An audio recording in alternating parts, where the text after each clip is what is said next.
The Good King, written by Caerdwin.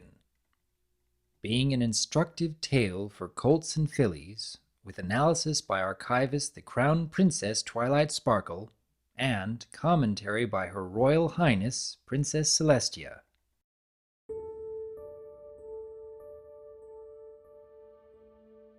Once there was a good-hearted earth pony king who lived in a beautiful castle in a mountain valley. His lands were bountiful, his subjects prosperous, and he was friends with the neighboring kingdoms. He treated his many servants well, and they all took pride in keeping the castle in perfect condition. With little to do but enjoy life, the king took to reading and painting and playing the clarinet, and seldom had to leave his lovely home. There is never a lifetime which is always happy, however. A springtime eventually came with very little rain, and by summer the land was dry. Crops were not growing well, and even the weeds were stunted. The gardeners therefore sent one of their number to tell the king.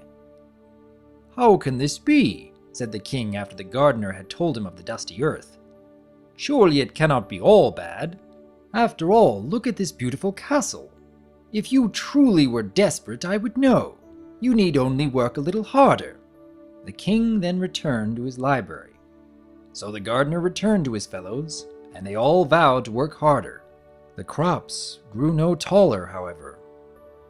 As summer became fall, the weather became very hot. Apples began to wither on the branch, and there was no honey in the beehives. The farmers therefore sent one of their number to tell the king. "How can this be?" said the king. "Surely it cannot be all that hot. Feel the lovely breeze as it comes through my open windows, fresh from the mountains above. If you truly were desperate, I would know. You need only work a little harder." The king then returned to his paint studio. So the farmer returned to her fellows, and they all vowed to work harder. The apples grew no more juicy, however, nor did the honeycomb fill. As fall became the harvest, the land's produce was gathered. The merchants' stalls were all but empty, and there was little to trade. The merchants therefore sent one of their number to tell the king. "How can this be?" said the king. "Surely it cannot be all that lean. See the opulence of my court. If you truly were desperate, I would know. You need only be more frugal." The king then returned to his music chamber. So the merchant went back to her fellows, and they all vowed to be more thrifty.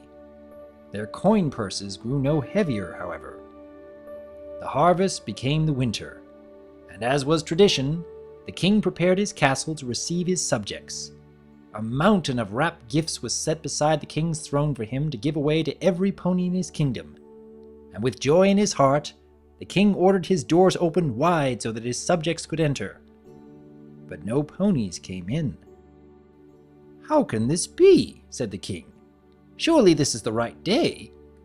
He asked his ministers, and they told him it was the correct day, but that when the castle's doors opened, there were no ponies waiting. The king puzzled for a moment, then entered the feasting hall, but there was almost no food on the tables. "How can this be?" said the king. "Surely this is the right day."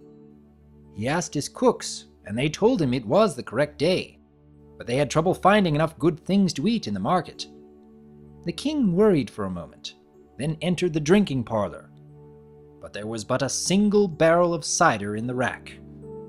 "How can this be?" said the king. "Surely this is the right day."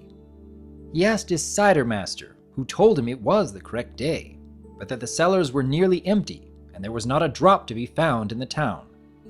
The king fretted for a moment, then returned to his throne room, where he sat himself down to think.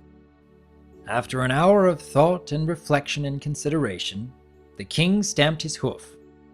"This cannot be! I shall see how things are for myself." Without waiting for his guards, he donned his purple cloak and went forth from his castle to go a-knocking at ponies' doors. To his horror, he saw that in every home he visited, the ponies were lean and had neither food to eat nor wood for their fires. They were too weak to come to the castle, but none had wanted to complain or spoil the joy of either their neighbors nor the king. The king returned to his castle and wept, for the misery of his people had struck a blow to his heart. "I did not know," he cried. "I stayed in my castle and did not believe what I was told, for I looked only at my own circumstance. I have done my subjects a great evil." And he was so distraught that he tore at his beautiful purple cloak. The king then raised his scepter, which he did whenever he made a proclamation, and gave orders that all of his servants would cease their work in the castle and go forth into the world and find food. The king then opened his treasure chest and took the coins which were used to keep the castle beautiful and gave them all to his servants so they could pay for what they found. The king then instructed his minister to forgive all taxes and tariffs and tolls, so the people could look to the well-being of their families before that of those charged with their governance. The king then summoned his guards and gave them shovels and picks and hammers, and tasked them with digging a canal from the river to the fields, for the foe that must be fought was famine, not bandits. The king then went to his yard and ordered a large wagon laden with empty barrels to be made ready, and the king himself pulled the wagon to the neighboring kingdoms where the cider barrels would be filled.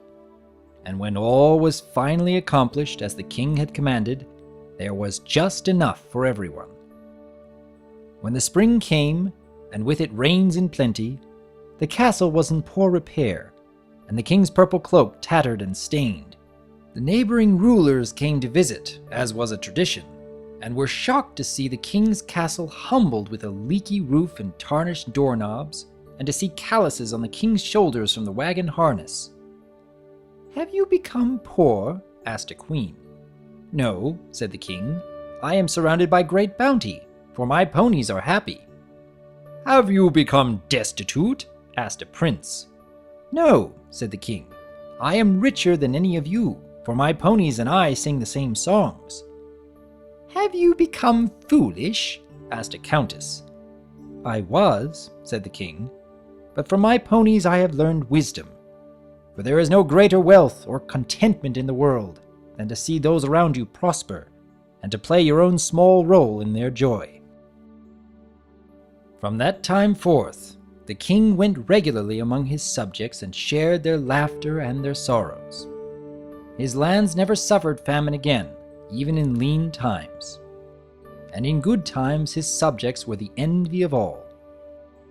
To the end of his days, the king was beloved, and he counted himself the luckiest pony who had ever been. Twilight Sparkle. This is obviously a very old tale, older than Equestria itself, as the lack of Pegasi to manage the weather shows. This is consistent with the Valley Kingdom described, during the times when pony communities were self-sufficient and somewhat insular. I am certain, however, that there were no clarinets back then.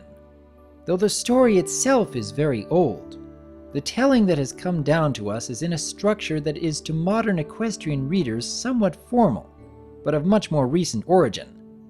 Indeed, there are rules to follow. Examples and conclusions are presented in lists of no less than 3 followed by a codetta, thus providing reinforcement and a narrative rhythm.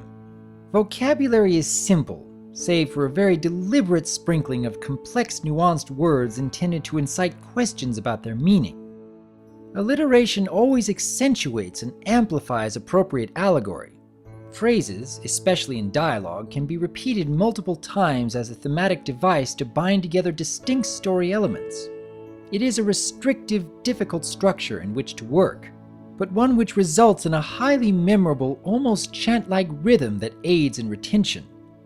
There also is a distinct Earth Pony ethos to this story, in which physical labor is honored above all as the means to both success and to contrition. Though the king had lived a life of ease, he nonetheless was familiar with the concerns of a farmer or shopkeeper, once he believed their concerns were valid. While he may have only known this second hoof, or through his books, once he understood the nature and gravity of the situation, he knew what to do. Even back then, an education prepared a pony for anything. Just as the king in this story could not believe that anyone could be less fortunate than he, The ponies of Equestria sometimes cannot imagine what it would be like to be at the mercy of wild weather. Consider our fear of the ever-free forest. One of the most important lessons of this story, therefore, is to recognize our blessings and to consider that there can be others not so lucky. The world outside of Equestria is a hard place, and it is very important that we do not lose sight of this fact. Ponies are luckier, not better, than our neighbors. Twilight Sparkle. Her Royal Highness, Celestia. The distancing of a ruler from his or her people is the first step down the path to ruin. When a leader loses touch with those whom he or she leads, disasters which could have been avoided altogether will arise as a shock and a surprise. The greatest shock to poor leaders, however, is often that they have become strangers in their own lands. I make it a point to read this story from time to time, as it holds lessons that I cannot afford to forget. No ruler is above being reminded of their duty, or that a position of leadership is a privilege, not a right. Her Royal Highness, Celestia.